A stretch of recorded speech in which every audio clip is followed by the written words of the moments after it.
Bismillahirrahmanirrahim. Dear students, Assalamu alaikum. Today's topic is trend of electronegativity across the periodic table from chapter number 3 chemical bonding grade 11. बच्चों, इससे previous lecture में हमने electronegativity के concept को बहुत अच्छी तरह से अंडरस्टैंड किया और उन फैक्टर्स को भी डिस्कस किया जो इलेक्ट्रोनेगेटिविटी पे असरअंदाज होते हैं। अगर आपको उन फैक्टर्स की समझ आ गई हुई है तो आज का टॉपिक आपके लिए बहुत ही आसान होने जा रहा है।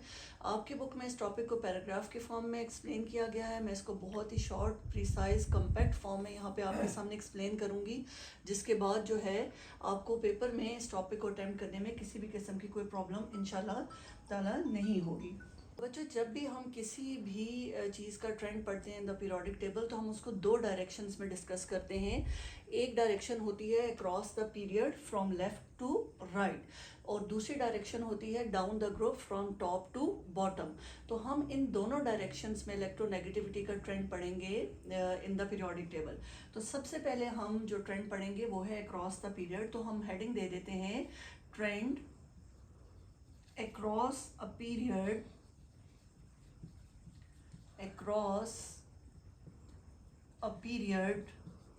और जब भी हम अक्रॉस द पीरियड कोई ट्रेंड पढ़ते हैं तो आप अच्छी तरह से जानते हैं कि वो हमेशा फ्रॉम लेफ्ट टू राइट होता है, यानी फ्रॉम ग्रुप 1A से लेकर towards 8A, from left to right. और 8A ग्रुप को जनरली वैसे हम किसी भी ट्रेंड से बाज़-औक़ात एक्सक्लूड भी कर देते हैं। बहुत सारे ऐसे ट्रेंड हैं क्योंकि उनकी प्रॉपर्टीज़ थोड़ी बहुत जो है वो यूनिक हैं as compare to the other elements in the periodic table. तो जो ट्रेंड हम यहाँ पे देने जा रहे हैं अक्रॉस द पीरियड, उसका हम रूल यहाँ पे उसको in the form of rule define कर लेते हैं ताकि उसको एक्सप्लेन करने में हमें आसानी हो। तो अक्रॉस द पीरियड मेरे बच्चों इलेक्ट्रोनेगेटिविटी हमेशा इंक्रीज करती है। तो हम यहाँ पे रूल बना लेते हैं कि electronegativity increases from left to right, right in a period.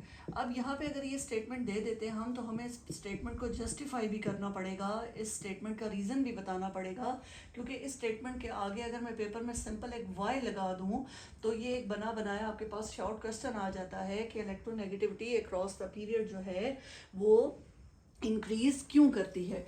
तो हमें इसके जब हम इसके रीज़न्स पे गौर करते हैं तो हमें 3 रीज़न्स यहाँ पे देखने को मिलते हैं। ये आप पेपर में इसको इसके रीजनिंग के तौर पर भी दे सकते हैं, एक्सप्लेनेशन के तौर पर भी ये 3 बातें लिख सकते हैं। तो 3 रीज़न्स हैं, उनको हम वन बाय वन डिस्कस करते हैं। जो सबसे पहला रीज़न हमारे पास यहाँ पे देखने को मिलता है वो है nuclear charge, increase in nuclear charge. तो पहला रीज़न हम यहाँ पे हेडिंग दे देते हैं इंक्रीज इन न्यूक्लियर चार्ज, यानी जब हम लेफ़्ट टू राइट मूव कर रहे हैं तो जो न्यूक्लियर चार्ज है वो इंक्रीज़ कर जाता है और उस इंक्रीज़ की वजह से जो इलेक्ट्रॉन्स हैं उसके ऊपर पुल जो है, जो शेड पेयर ऑफ इलेक्ट्रॉन है उसके ऊपर पुल ज़्यादा हो जाता है।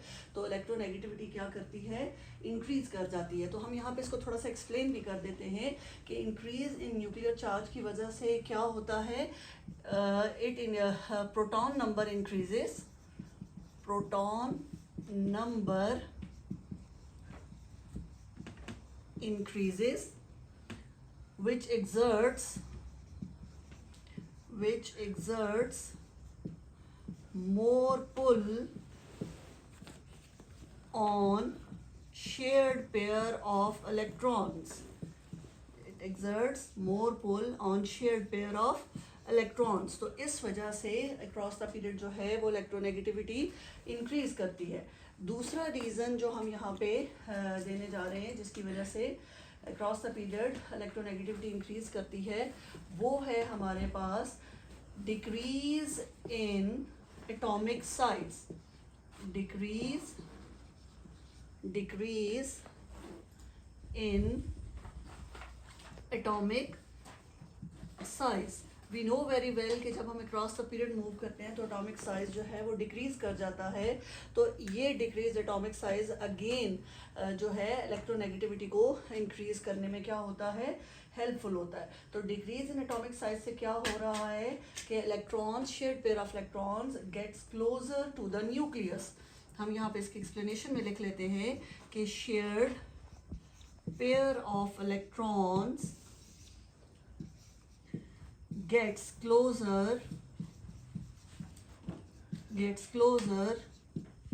to the nucleus. ठीक हो गया। और तीसरा रीज़न जो अक्रॉस द पीरियड इस चीज़ को अफेक्ट करता है वो हमारे पास है, तीसरा रीज़न हमारे पास बच्चों बनता है कांस्टेंट शील्डिंग इफेक्ट। तो कांस्टेंट शील्डिंग इफेक्ट अगेन जो है वो शेयर्ड पेयर ऑफ इलेक्ट्रॉन पे ज़्यादा पुल एक्सर्ट करता है, जिसकी वजह से इलेक्ट्रोनेगेटिविटी क्या कर जाती है, इंक्रीज कर जाती है। तो हम इसको यहाँ पे इसके डिस्क्रिप्शन में भी ये दे सकते हैं कि कांस्टेंट शील्डिंग इफेक्ट की वजह से more pull on shared pair of electron, more pull on shared pair of electrons. तो इसके बाद मेरा बच्चा हम जो चीज़ डिस्कस करेंगे वो डिस्कस करेंगे trend of electronegativity down the group. उसमें भी हम उसका रूल डिस्क्राइब करेंगे और उसके बाद उस रूल की जो रीजनिंग है हम उसको इसी तरह से इन पॉइंट्स के फॉर्म में एक्सप्लेन करेंगे ताकि हम पेपर में उसको बहुत आसानी से एक्सप्लेन कर सकें।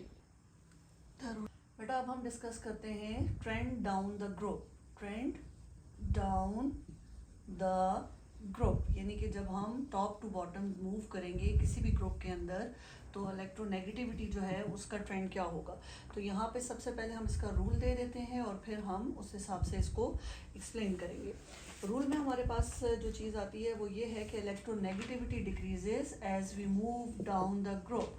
Electronegativity decreases as we move down the group. जब हम डाउन द ग्रुप मूव कर रहे हैं तो इलेक्ट्रोनेगेटिविटी क्या कर रही है, डिक्रीज कर रही है। तो अब हमें इसकी रीजनिंग बतानी है यहाँ पे कि ऐसा क्यों हो रहा है। और इसी ये जो मैंने ऊपर रूल की सूरत में एक स्टेटमेंट लिखी है तो आपको पता है कि इसके आगे सिंपली अगर मैं एक वाई लगा दूँ तो ये आपका पेपर का बना बनाया शॉर्ट क्वेश्चन बन जाएगा। तो यहाँ पे अब हम इसका रीज़न देते हैं। तो दो मेन रीज़न हैं जो इस फैक्टर को कंट्रोल करते हैं।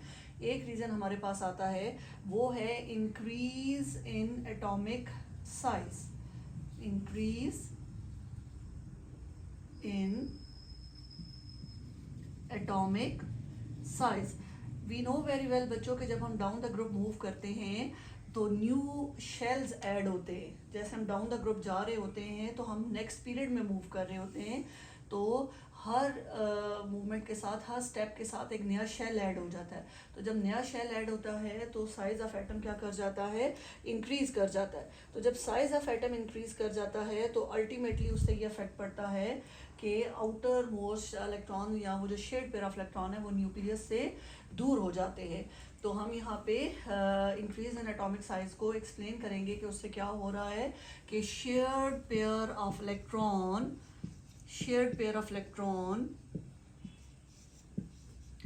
gets away from nucleus. Shared pair of electron जो है वो न्यूक्लियस से दूर हो जाता है। तो जब वो न्यूक्लियस से दूर हो जाता है तो उसके ऊपर पुल भी कम हो जाती है। तो जब pull to attract shared pair of electron, जो शेयर्ड पेयर ऑफ इलेक्ट्रॉन के ऊपर जो पुल लगनी है वो कम हो गई तो अल्टीमेटली इट मीन्स के जो इलेक्ट्रोनेगेटिविटी है वो डिक्रीज कर गई। सेकेंड मेन फैक्टर वो हमारे पास जो आता है वो है increase in shielding effect. Increase in shielding effect जब हम डाउन द ग्रुप मूव करते हैं तो जैसे कि मैंने आपको बताया कि नए शेल्स ऐड होते चले जाते हैं। तो उन न्यू शेल्स की एडिशन की वजह से न्यूक्लियस का आउटर मोस्ट इलेक्ट्रॉन्स पे होल्ड क्या है, कम हो जाता है। शेयर्ड पेयर ऑफ इलेक्ट्रॉन पे होल्ड कम हो जाता है और उस कमी की वजह से इलेक्ट्रोनेगेटिविटी क्या करती है, डिक्रीज करती है। इसको बच्चों हम इस तरह से एक्सप्लेन कर सकते हैं कि इंक्रीज इन शील्डिंग इफेक्ट की वजह से क्या हो रहा है, decrease in pull, decrease in pull on shared pair of electrons, decrease in pull on shared pair of electrons। तो जब shared pair of electrons पे पुल कम हो गया तो अल्टीमेटली इलेक्ट्रोनेगेटिविटी क्या कर गई है, डिक्रीज कर गई है। तो यहाँ पे बेटा इलेक्ट्रोनेगेटिविटी का टॉपिक हमारा ख़त्म हो रहा है। इसके बाद इस चैप्टर के नेक्स्ट टॉपिक पे इंशाल्लाह ताला हम नेक्स्ट वीडियो में मिलेंगे। तब तक के लिए अल्लाह हाफिज़, थैंक यू।